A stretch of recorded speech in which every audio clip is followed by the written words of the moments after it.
नमस्कार, मैं नीतीश ठाकुर और आप देख रहे हैं कैपिटल टीवी।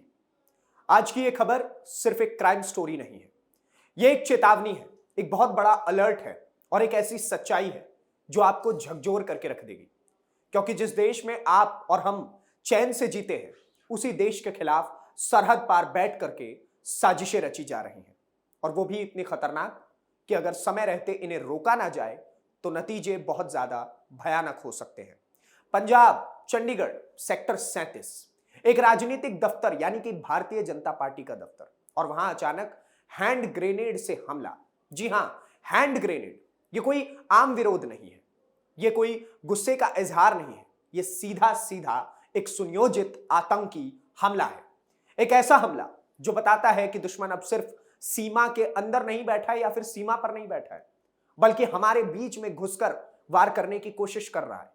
लेकिन कहानी यहीं खत्म नहीं होती। असली डर तो तब सामने आता है जब इस हमले की परतें खुलती है और पता चलता है कि ये सिर्फ कुछ लोगों की करतूत नहीं है, बल्कि इसका एक पूरा नेटवर्क पाकिस्तान से संचालित किया जा रहा था। एक पूरा मॉडल है जो विदेश से ऑपरेट हो रहा था। जर्मनी, पुर्तगाल और पाकिस्तान, ये तीन नाम इस साजिश के पीछे जुड़ते नजर आ रहे हैं। मतलब साफ है, दिमाग कहीं और बैठा हुआ है, यानी कि कहीं और से ये सारी चीजें चलाई जा रही है और हाथ भारत में काम कर रहा है ग्रेनेड फेंकने के लिए।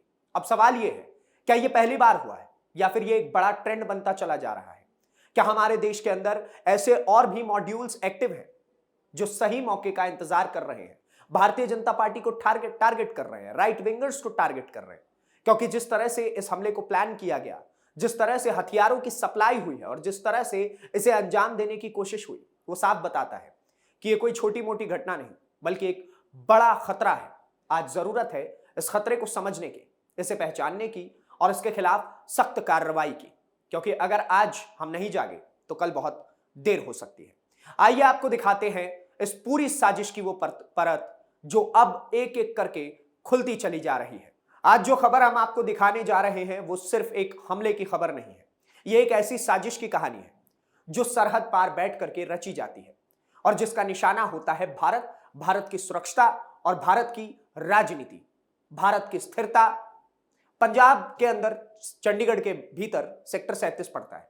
भारतीय जनता पार्टी का दफ्तर इसी सेक्टर 37 में था और अचानक एक हैंड ग्रेनेड हमला। जी हां, हैंड ग्रेनेड। कोई पत्थर नहीं फेंका गया, कोई लाठी नहीं चली, बल्कि सीधा विस्फोट। अब आप खुद समझिए, यह कोई आम अपराध नहीं हो सकता है, यह कोई गुस्से में किया गया छोटा मोटा काम नहीं है, यह सीधा सीधा एक प्लान्ड टेररिस्ट अटैक है, एक संगठित हमला। लेकिन कहानी यही खत्म नहीं होती है दोस्तों। असली कहानी तो तब शुरू होती है जब इस हमले में जो खुलासे हुए हैं उन्होंने पूरे सिस्टम को हिला करके रख दिया है। पुलिस और काउंटर इंटेलिजेंस विंग की संयुक्त कार्रवाई में अब तक 5 आरोपियों को गिरफ्तार कर लिया गया है। 2 अभी भी फरार बताए जा रहे हैं। गिरफ्तार किए गए नाम बलविंदर लाल उर्फ शामी, जसविंदर सिंह उर्फ जस्सी और चरणजीत सिंह उर्फ चन्नी, रूबल चौहान और मनदीप उर्फ अभिजोत शर्मा। इनके पास से क्या मिला? एक जिंदा हैंड ग्रेनेड, 15 जिंदा कारतूस। अब जरा सोचिए कि जांच में ये सब कुछ निकल रहा है, अगर ये सब इस्तेमाल हो जाता तो क्या हो सकता था भारतीय जनता पार्टी के दफ्तर के भीतर, कितनी बड़ी तबाही हो सकती थी। लेकिन सबसे बड़ा खुलासा, इस पूरे हमले के तार जुड़े हैं पाकिस्तान की खुफिया एजेंसी आईएसआई से। जी हां, वही आईएसआई जो सालों से भारत के अंदर आतंकवाद का इस्तेमाल करके अस्थिरता फैलाने की कोशिश करता रहता है। लेकिन इस बार खेल और ज्यादा बड़ा है, क्योंकि इस बार ऑपरेशन सिर्फ पाकिस्तान से नहीं चल रहा है, बल्कि जर्मनी का भी इसमें हाथ है और पुर्तगाल का भी हाथ है। वहां बैठे पाकिस्तानी हैंडलर्स और टेररिस्ट यहां बैठे लोगों को निर्देश दे रहे हैं, बता रहे हैं कि कब क्या करना है। मतलब दिमाग विदेश में है और हैंड ग्रेनेड फेंकने के लिए हाथ भारत में बनाए गए हैं, और यही इस साजिश को और ज्यादा खतरनाक बनाता है। अब जरा इस पूरे नेटवर्क को समझिए, यह कोई सीधा साधा गैंग नहीं है, यह एक संचालित मॉड्यूल है, प्रॉपर सिस्टम है जिसमें कटआउट सिस्टम इस्तेमाल किया गया। अब इसका मतलब क्या होता है? इसका मतलब यह है कि हर आदमी को पूरी जानकारी नहीं होती है, हर आदमी सिर्फ अपना अपना काम जानता है, ताकि अगर वो पकड़ा भी जाए तो वो पूरी साजिश को इंटेलिजेंस एजेंसीज के सामने उजागर ना कर दे। यानी ये पूरा ऑपरेशन प्रोफेशनल तरीके से डिजाइन किया गया था। अब जरा हथियारों की सप्लाई चेन को समझिए। ये ग्रेनेड, ये कारतूस किसी एक जगह से सीधे नहीं आए। इन्हें कई चरणों में, कई सिस्टमैटिक वे में लोगों के जरिए एक जगह से दूसरी जगह पर पहुंचाया गया, ताकि कोई भी एजेंसी इनको ट्रेस ही ना कर पाए, इन तक सीधे पहुंच ही ना पाए। मतलब हर कदम पर चालाकी का इस्तेमाल किया गया, हर कदम पर प्रॉपर प्लानिंग और प्लॉटिंग की गई, और यह सब हो रहा था भारत के अंदर। सूत्र बताते हैं कि पुर्तगाल में बैठा एक हैंडलर बलजोत सिंह उर्फ जोत इस पूरी साजिश को चला रहा था। अब जरा सोचिए, एक आदमी हजारों किलोमीटर दूर बैठा है और यहां भारत में लोगों को निर्देश दे रहा है, उन्हें हथियार दिलवा रहा है और हमला करवा रहा है। यानी ये सिर्फ लोकल अपराध नहीं था, लोकल टेररिज्म नहीं था कि छोटा मोटा गुंडागर्दी हो गई, लड़ाई होगी, ये सब वो नहीं था। ये इंटरनेशनल टेरर नेटवर्क है। अब पुलिस क्या कर रही है? इलेक्ट्रॉनिक्स डिवाइस खंगाले जा रहे हैं, mobile phone, laptop, call detail recording निकाले जा रहे हैं। हर कॉल, हर मैसेज, हर लिंक को जोड़ा जा रहा है ताकि इस नेटवर्क की जड़ तक पहुंचा जा सके। और सबसे अहम बात, जांच एजेंसियां सिर्फ इस हमले तक सीमित नहीं है, यह भी देखा जा रहा है कि क्या यह मॉड्यूल देश में हुई अन्य घटनाओं से भी जुड़ा हुआ है।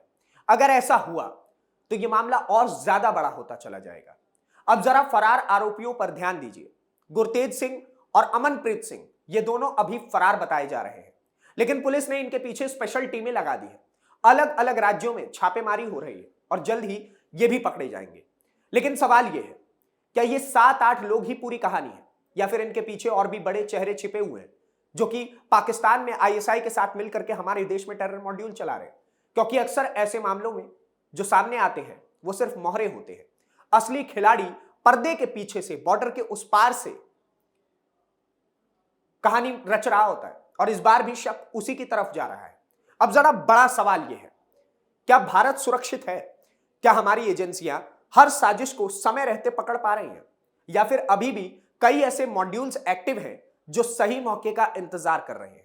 क्योंकि ये जो तरीका है विदेश में बैठकर यहां लोगों को उकसाना, उन्हें हथियार देना, उन्हें खालिस्तान के नाम पर भड़काना और हमला करवाना, यह एक नया ट्रेंड बनता चला जा रहा है, और यह ट्रेंड बहुत ज्यादा खतरनाक है।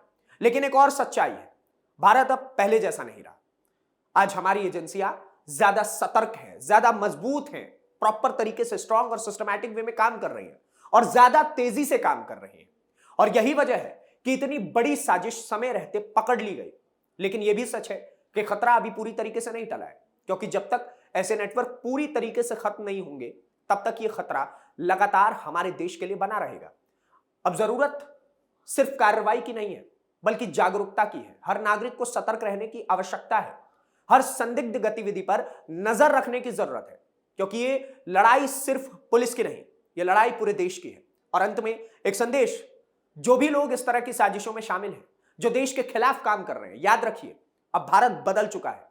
यहां अब साजिशें ज्यादा दिन छिपती नहीं है, और जो भी देश भारत के खिलाफ जाएगा उसका ठीक तरीके से इलाज करना भी आज के समय का आईएसआई और ये जितने भी लोग ये सोच रहे हैं कि भारत को धीरे धीरे करके बर्बाद करते चले जाएंगे, दैट्स नॉट पॉसिबल। आज के समय के भारत में ये सब कुछ पॉसिबल नहीं है, क्योंकि हमारी इंटेलिजेंस एजेंसियां लगातार इन लोगों को ट्रेस कर रही हैं, लगातार इन लोगों को पकड़ रही हैं। अभी आपको पता होगा, नॉर्थ ईस्ट से 14 ऐसे ही विदेशी मॉड्यूल के आतंकवादी पकड़े गए थे। उसके बाद दिल्ली एनसीआर के आसपास के इलाकों में 30 से अधिक आईएसआई के गुर्गे पकड़े गए, जो चंद पैसों के लिए देश की संदिग्ध लोकेशंस की फोटो वीडियोस कहीं ना कहीं पाकिस्तान भेज रहे थे। तो आप समझिए कि आईएसआई इस वक्त कितना ज्यादा बौखलाया हुआ है, पूरा पाकिस्तान बौखलाया हुआ है। ऑपरेशन सिंदूर के बाद से वो लगातार पल पल का इंतजार कर रहे हैं कि कैसे भी लेकिन वो भारत से बदला ले सके, आतंकवाद का बदला ले सके। और इसलिए जगह जगह पर वो प्लानिंग प्लॉटिंग करके कभी खालिस्तान के नाम पर आतंकी खड़े करते हैं, कभी इस्लाम के नाम पर आतंकी खड़े करते हैं, कभी नॉर्थ ईस्ट के नाम पर आतंकी खड़े करते हैं, कभी बांग्लादेश के साथ बॉर्डर शेयर होने की वजह से आतंकी खड़े करते हैं। तो वो देश के अलग अलग हिस्सों को टारगेट करके लगातार हमारे देश को टारगेट कर रहे हैं। लेकिन बात यह भी है कि अब भारत की जो इंटेलिजेंस एजेंसियां हैं वो लगातार इनको पकड़ रही हैं। और आप समझिए कि कितना बड़ा टेरर मॉड्यूल सामने आया है कि पहले 3 देश मिल करके, पुर्तगाल, जर्मनी और उसके बाद पाकिस्तान, ये 3 देश मिल करके हमारे देश भारत के खिलाफ एक बड़ा टेरर एंगल रचती है। एक प्रॉपर स्क्रिप्ट राइटिंग की जाती है, लोगों को हायर किया जाता है, उन तक 8-10 लोकेशन से हथियार पहुंचाए जाते हैं और उसके बाद उन्हें लोकेशन बताया जाता है कि तुम यहां जाकर के बॉम्ब ब्लास्ट कर दो। और आप समझिए कि यह केवल एक नॉर्मल बॉम्ब ब्लास्ट नहीं था, बॉम्ब ब्लास्ट की वीडियो बनाई गई उन आतंकियों द्वारा जिन्होंने इस बॉम्ब को, इस ग्रेनेड को भारतीय जनता पार्टी के दफ्तर के बाहर फेंका। तो कितनी बड़ी प्लानिंग और प्लॉटिंग थी और जनता के बीच में क्योस पैदा करने की कोशिश थी, यह पता चलता है ऐसे में। और आप क्या सोचते हैं कि ऐसे अपराधियों के साथ, जो लोग पाकिस्तान के साथ मिलकर के चंद अपने छोटे मोटे मकसदों की वजह से और हमारे देश के साथ गद्दारी की वजह से लगातार पाकिस्तान के साथ मिलते हैं, इनके साथ क्या कुछ होना चाहिए? हमें कमेंट बॉक्स में जरूर बताइए। और इस प्रकार की रिसर्च बेस्ड स्टोरीज को देखने के लिए, ताकि डीप इनसाइड आपको पता चल सके कि क्या कुछ हुआ है, हमारे चैनल कैपिटल टीवी को सब्सक्राइब करिए। धन्यवाद, नमस्कार, जय हिंद, जय भारत।